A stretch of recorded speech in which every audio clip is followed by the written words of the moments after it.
Hello and welcome to the Joy Broadcast this week. I wanted to share a story with you, and I wanted to share something and an experience that I had last week.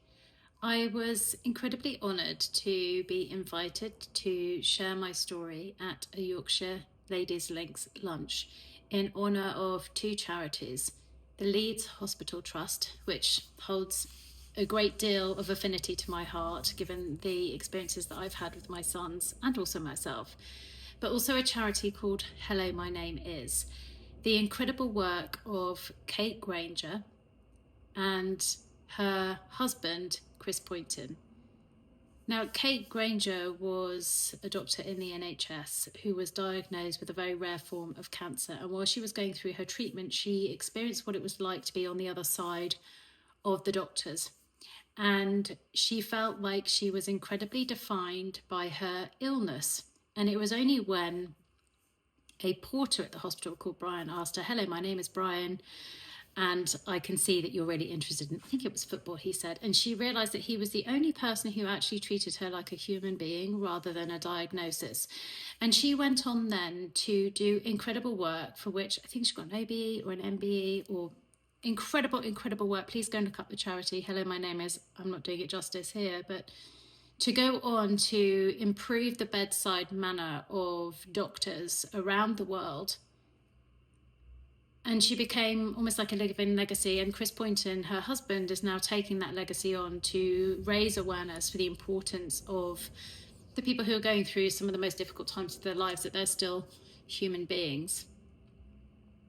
So I wanted to share what I said last week, because this week in a conversation in my membership, the Love Club, we were talking about our words and our stories, and how that we too can often define who we are by the stories or the stories we share, how we introduce ourselves. It was very interesting. I also went to an incredible workshop with, and you'll remember her from being a podcast, the wonderful Priscilla Polara, who is PR and communications expert. And she also helped us define how we introduce ourselves, the stories that we share that bring that element of credibility. And as I was talking to the ladies in the Love Club, I was saying, our words are like spells. The way we speak about ourselves, the way we speak about our future are the spells that we cast onto people who hear it and what their perception is about us. And also the spells to the universe of what we're asking, what we're saying we're open to, is what we're saying about ourselves and what we're saying for our future that is so important. So I wanted to just read out or share with you, speak out loud, what I said, to really emphasize this point. And for any of you who have been through a difficult past, this can be an incredible exercise for you to do as well, to help you heal from the past, but also make peace with the past. Hello, my name is Ali. I've been diagnosed with PTSD, clinical depression, and disordered eating. Hello, my name is Ali, and I've struggled with body dysmorphia for most of my adult life, and I hate looking at myself in the mirror. Hello, my name is Ali, and I think of my mum every single day, a decade on after her passing, and a decade of losing her daily to Alzheimer's. Hello, my name is Ali. I've lost 3 pregnancies. My firstborn son, was born not breathing, and my second son we were told that he was born, I'm going to say that again. Hello, my name is Ali, and I've lost 3 pregnancies. My first son was born not breathing, and my second son was told he was failing to thrive in the first year of his life. Hello, my name is Ali, and I've been brokenhearted by loss, infidelity, and betrayal. Hello, my name is Ali, and I've been a beaten down corporate employee, beaten down by overworking, overgiving, and the frustrations of inequality of pay and the judgment of parenting and juggling and guilt.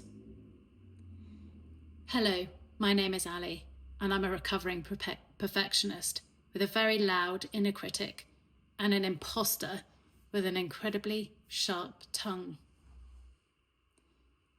these are some of the ways that I could introduce myself and some of the ways I have introduced myself. However, I want to start again.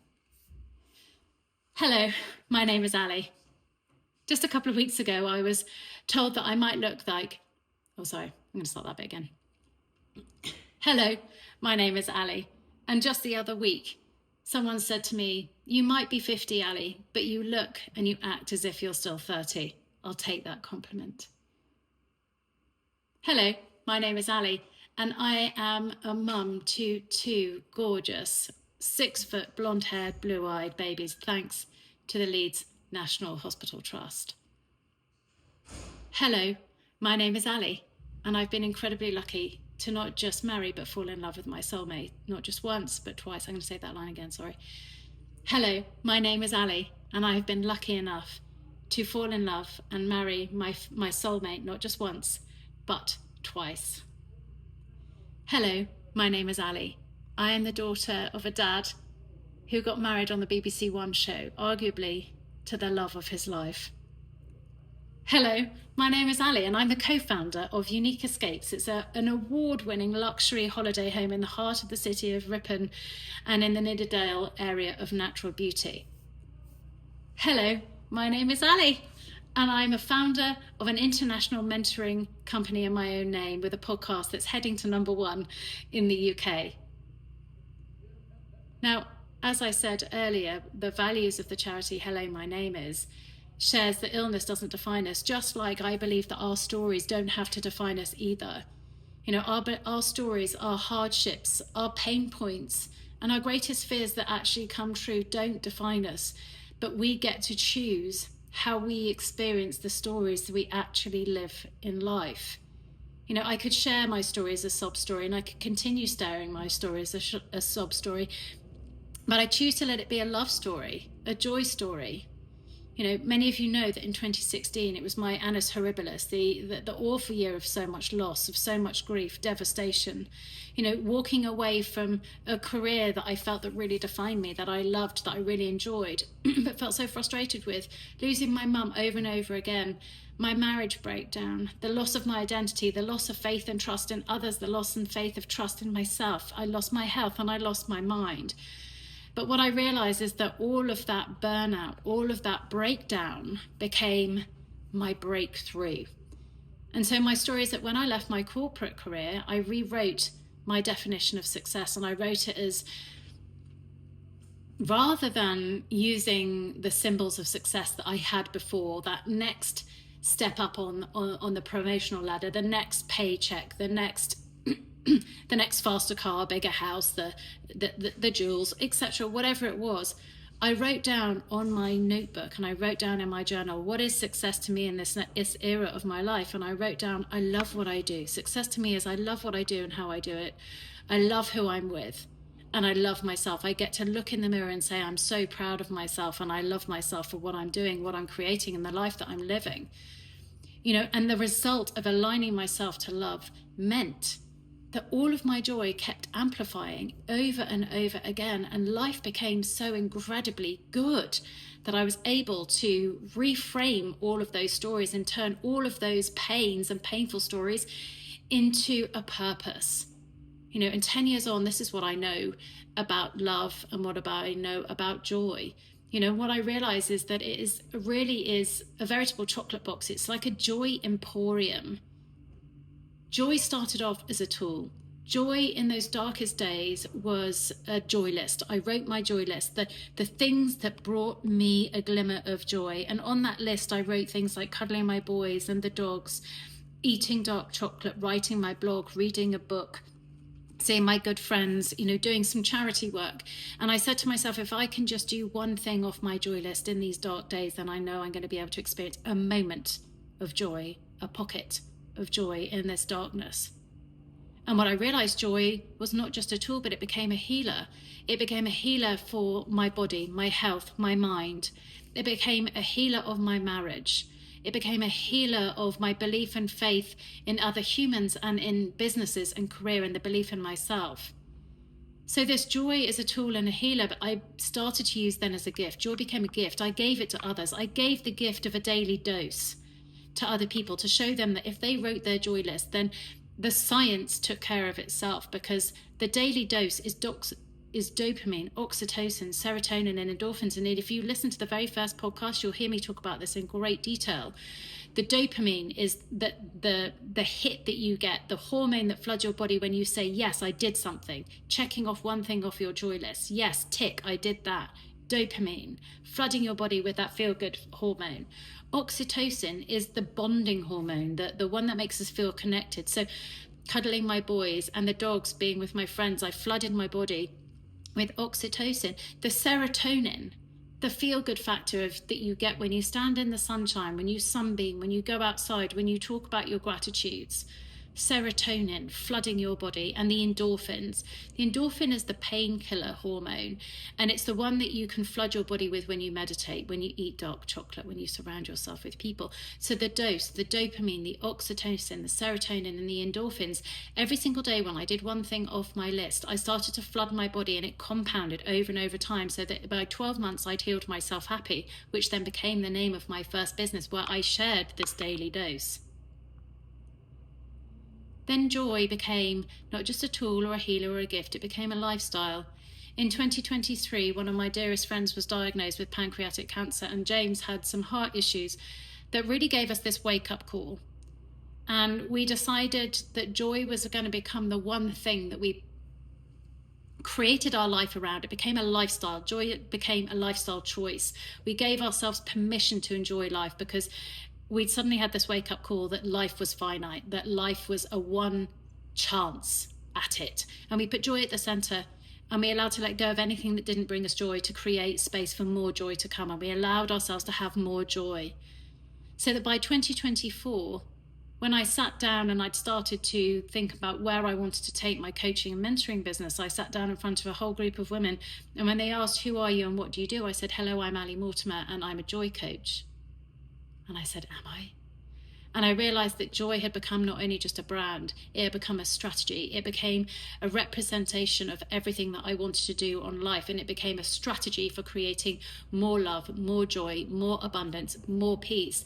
Joy was the amplifier and the accelerator of everything in my life. And it became the accelerator in the success of everything that I built my life around. Joy became that accelerator, and it became the one thing that enabled me to have success on my terms, because now I realize in 2025, what I know is that joy is a power move. It's not fluff. It's not the cherry on the top of a Christmas cake. It's the brandy that pours all the way through it. We don't wait for something to give us joy. We create joy in our lives every single day. It's something that we align to. It's something we consciously choose. And because when you align with love, you amplify your joy. When you realize that joy can accelerate the fact that you're a super attractive for success on your terms, that's when you make joy the one thing that you do. Because more joy, the more you are in the energy of joy, you bring more opportunities in your profession, you bring more invitations in your private life, more love, more people, more romance, more joy, and then that enables you to do more of what you love. And that's what's been happening in the last 18 months. More incredible people, more incredible connections and collaborations in my career, more love in my life, more love for my relationships, more love for my children, more love for my friends, more love in my community, more love for myself, because I can look in the mirror and say, I like you, I love you, you're doing good things. And so I became a self-fulfilling prophecy in loving what I do. I'm a joy coach, and that's what I help people do. I wanted to share this with you today because I promised the ladies in the Love Club that I would, because it had been such a powerful experience for them to hear this. And especially if you've been through some hard things in your life, can you look at the hard stories, the hard experiences, and make peace with your past by showing you how you can create a different purpose for your future? Maybe that is your purpose. It became my purpose. I wrote down in my diary in December of 2016, I said, I don't know why all of this had to happen, but I know that one day I will, and I will use it to help others.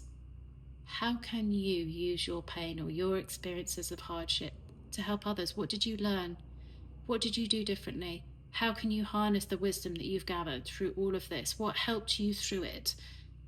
What has enabled you to sit here and listen to this? Or maybe you're going through some pain at the moment and hardship, and take my words. and trust that whatever you're going through, one day you'll be able to look back and go, I made it through. I've got the wisdom, and now I can help others with it too. Record this as a way to make peace with your past so that you can create the most incredible future ahead of you. And just because I love the charity so much, and I hope you go and look for it, I'll leave a message in the show notes. I'm going to finish by saying, hello, my name is Ali, and I'm a joy coach. Thank you for listening to my joy story. And if you're listening to this and you've loved this, please do share this podcast. I don't often ask verbally to people to do this, but I would love for you to share this and share your hello, my name is, who you are and what you do. And thank you always for helping me share that ripple of joy out into the world. Thank you for being here.